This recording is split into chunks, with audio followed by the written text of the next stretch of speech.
Welcome, you're on the Fringe show. I'm your host, Tatiana Zalan, and I go live every Friday, 2 p.m. Dubai time. It didn't happen last Friday because I had some internet connection, so I'm doing this as a recording. Why should you be listening to The Fringe? The Fringe helps you to navigate the rapidly changing world and improve the odds of your success. Here we talk about technology, startups, and mental models of successful people so that you too can take advantage of the opportunities in the new digital world. Today, I will be talking about transhumanism or human augmentation, whatever you want to call it. And this has recently been a very hot topic in policymaking, technology, and even religious circles. It's a very large topic, so it won't be possible to cover it in one go. And I decided to split it in at least two parts, and maybe there will be a third part as well. But in this first episode dedicated to this topic of transhumanism, I will talk about what transhumanism is, how we define it, its milestones, history, and also the ancient roots of this movement. And in the next episode, I will talk about the implications of transhumanism for us, mere mortals, living today in the 21st century.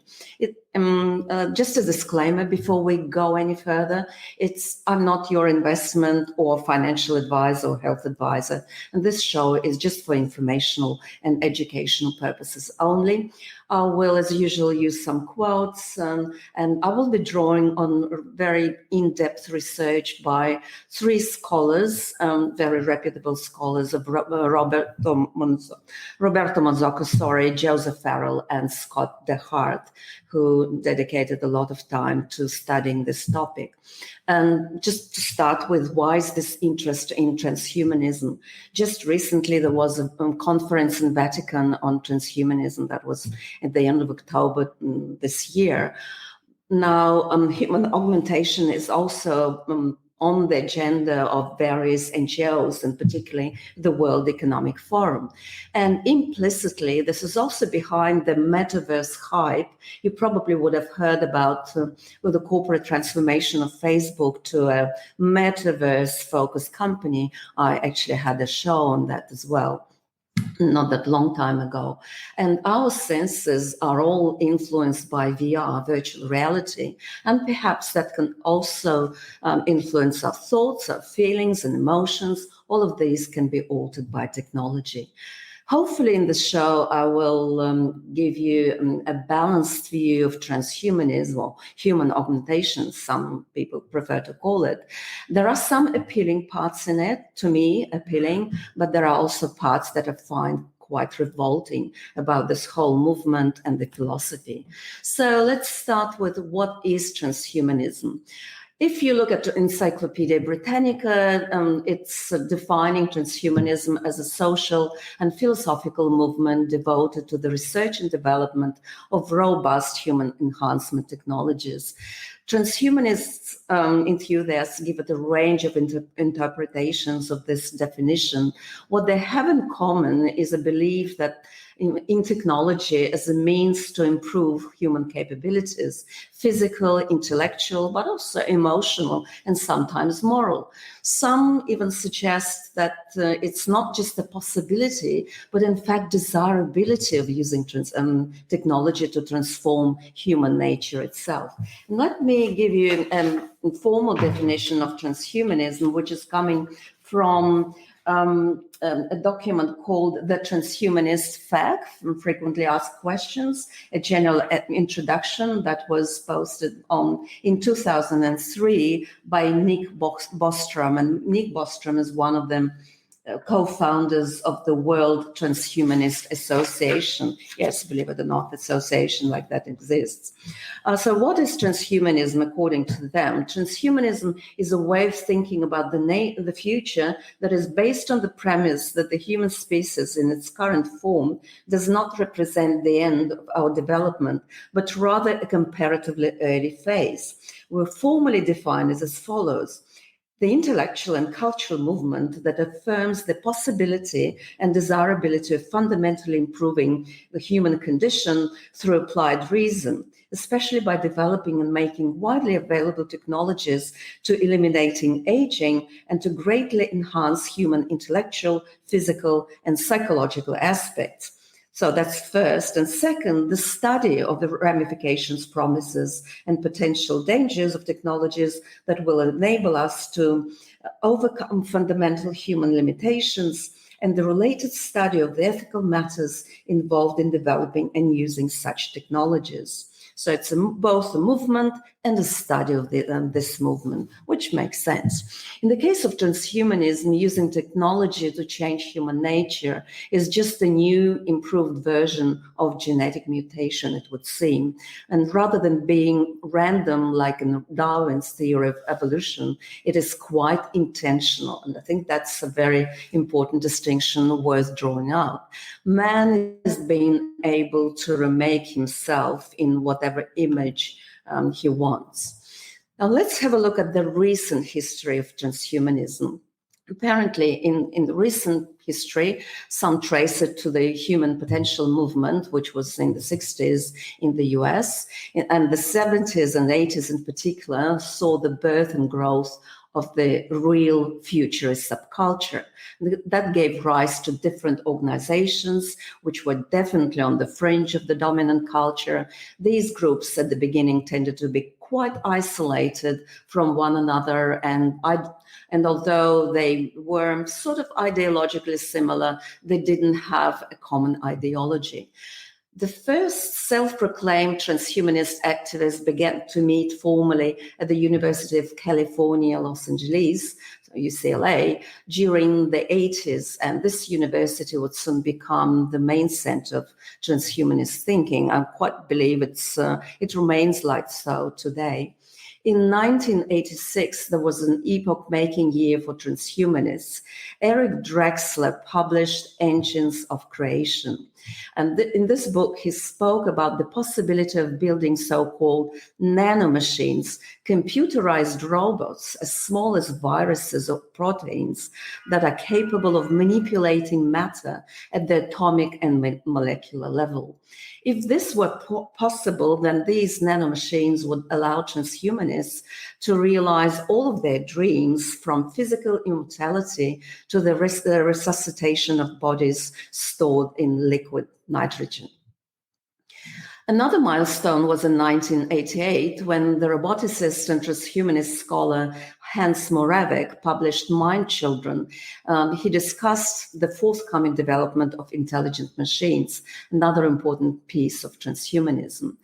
And also in the same year, the Englishman, or rather Californian philosopher, Max More, published the first issue of Extropy magazine. Extropy represents a concept which is contrary to entropy. Transhumanists pursue a growth of order rather than chaos. Entropy means really chaos.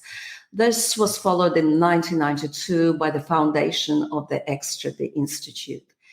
In 1998, two British philosophers, Nick Bostrom and David Pease, they were very well recognized and very reputable scholars, founded the World Transhumanist Association.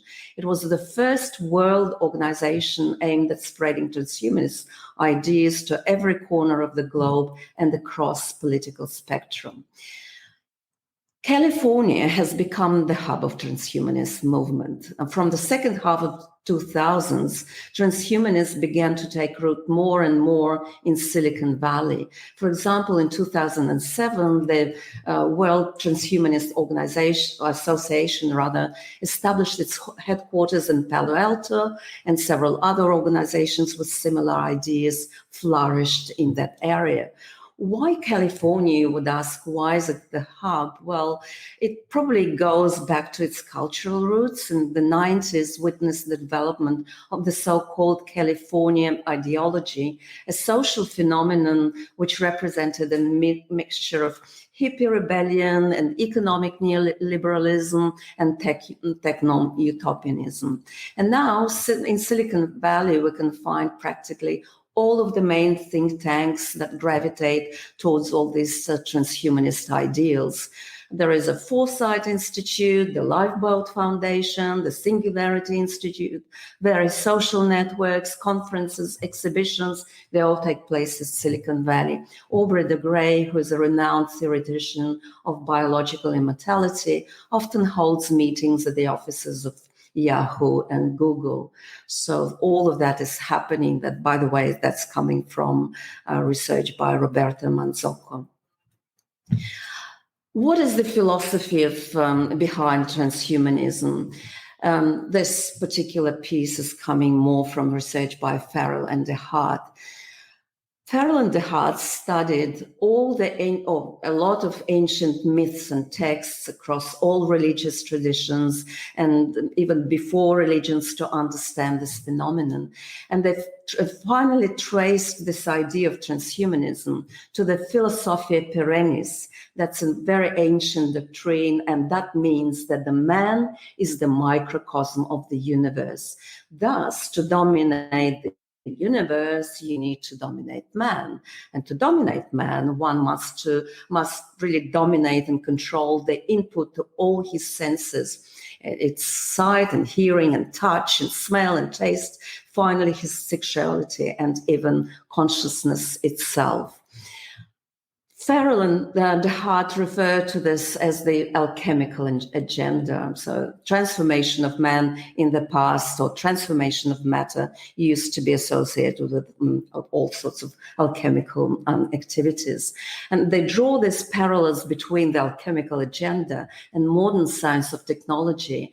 And you only need to look for evidence in the following areas, like domination of sight through all the media and sensory input, be it art or architecture, and importantly, all media of information. It could be literature and very lately film and television.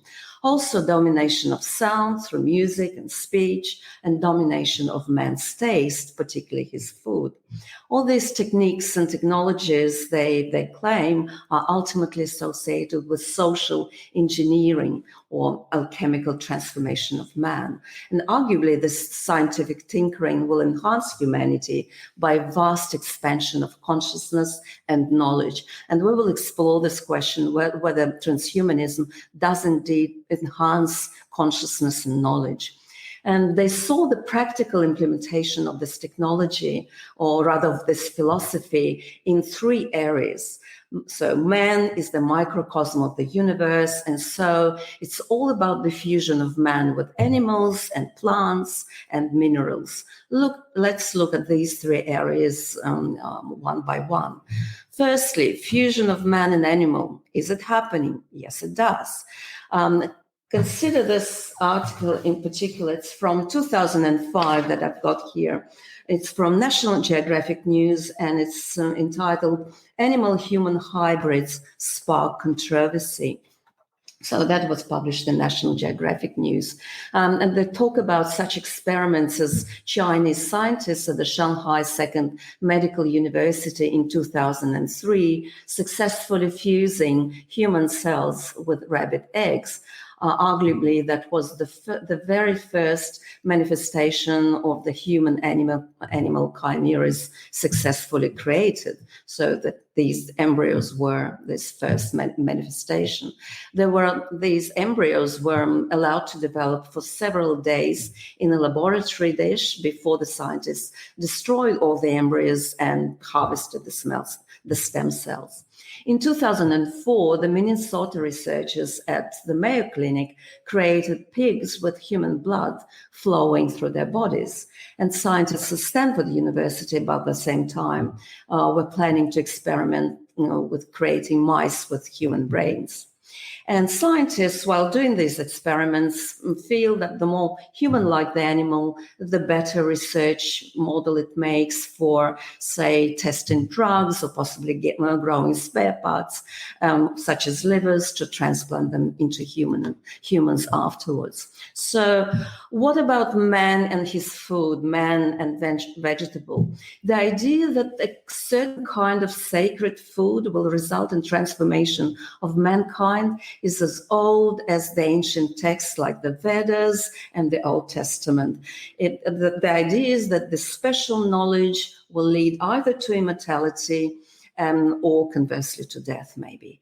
So for the total alchemical transformation of man, both his body and his extended body, like the world, society, and the environment in which he lives, all of these things must also be transformed, and including everything that enters into him or into the body, and namely a man's food. The Mayans, for example, are very well known for attempting to practice a version of the fusion of plant and human by fertilizing their cornfields with the blood of their human sacrificial victims at a point in time. This whole, in more recent years, so that's old, that's ancient. What about more recent years? Well, we'll see that through that agenda of genetic engineering of food and other social engineering methods, including various methods of manipulation of the food supply.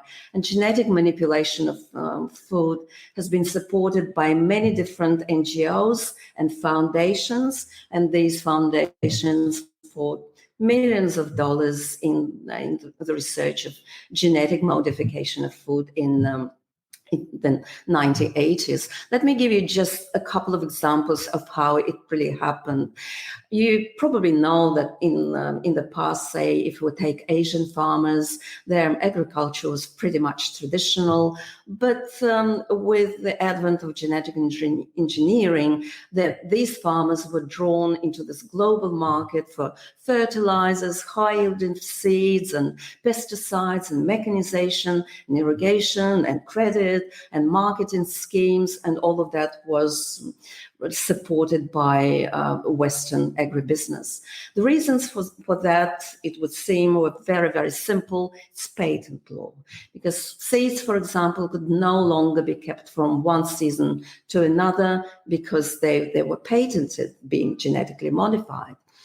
Another example, Iraq is historically part of ancient Mesopotamia. It's the cradle of civilization, where for millennia people farmed on this fertile land, and that created ideal conditions for crop cultivation. And Iraqi farmers, the farming itself, if you look back at the histories, it's all probably 8,000 years before Christ started to develop. And they developed the rich seeds of almost every variety of wheat in the world today. And their historic and valuable seed bank was utterly destroyed as a result of the Iraqi war. In other words, if we look at transhumanism from this perspective, man and food, genetic engineering of food was a means to an end, the end of gaining patent rights over plants being used in agricultural production. And it was a means of the social transformation of humankind. There is a possibility, it is a remote possibility, but it's still a possibility, and that's raised by all genetic engineering, that genetic modification of engineering foods might actually modify the genetic makeup of humankind itself.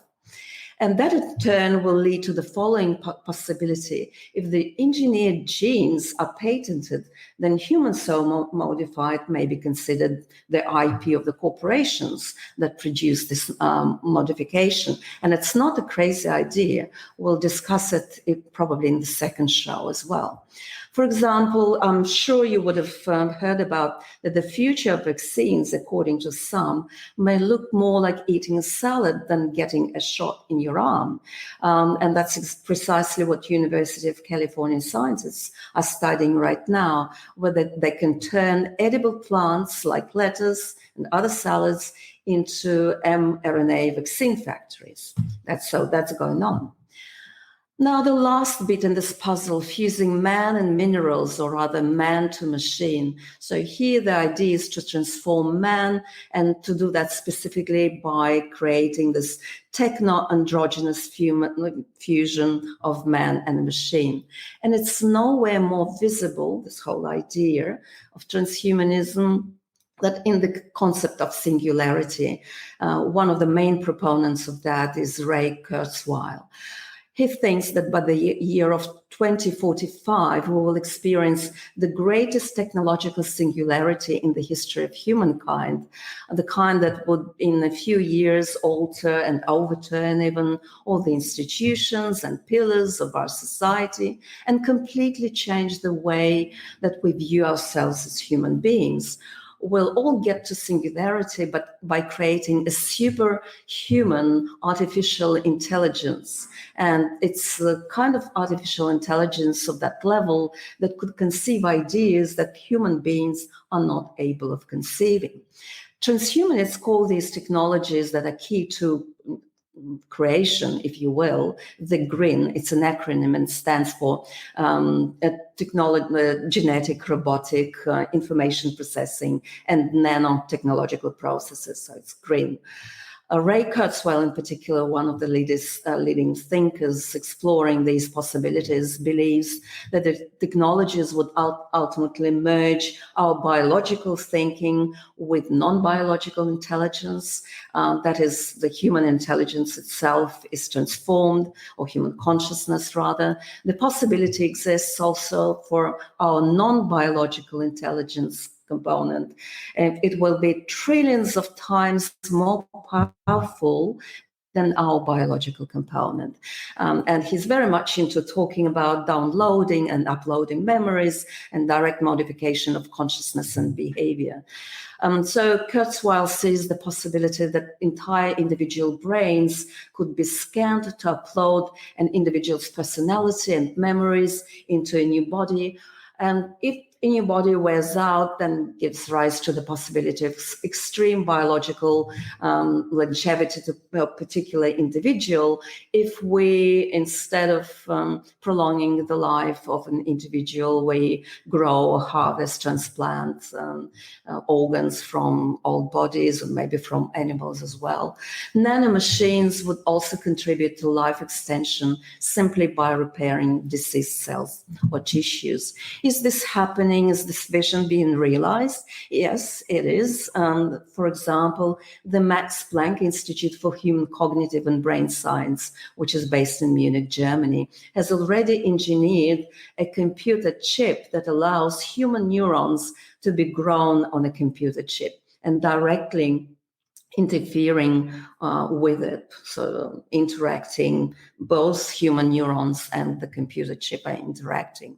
And I'm sure most of you would have heard about Elon Musk's Neuralink, which is a high bandwidth brain implant that can communicate with phones and computers. So as we can see, this is happening as well. And before I conclude, just a couple of parting thoughts. So as we've seen before here, is that this transhumanist agenda, or you may call it human augmentation, is nothing new. It's not something recent. It's going back to very ancient times. It has got ancient roots. But the big questions for any person of faith, if you will, is would rejecting the nature with which we are endowed by our Creator bring universal happiness and well-being? We'll explore this question further on.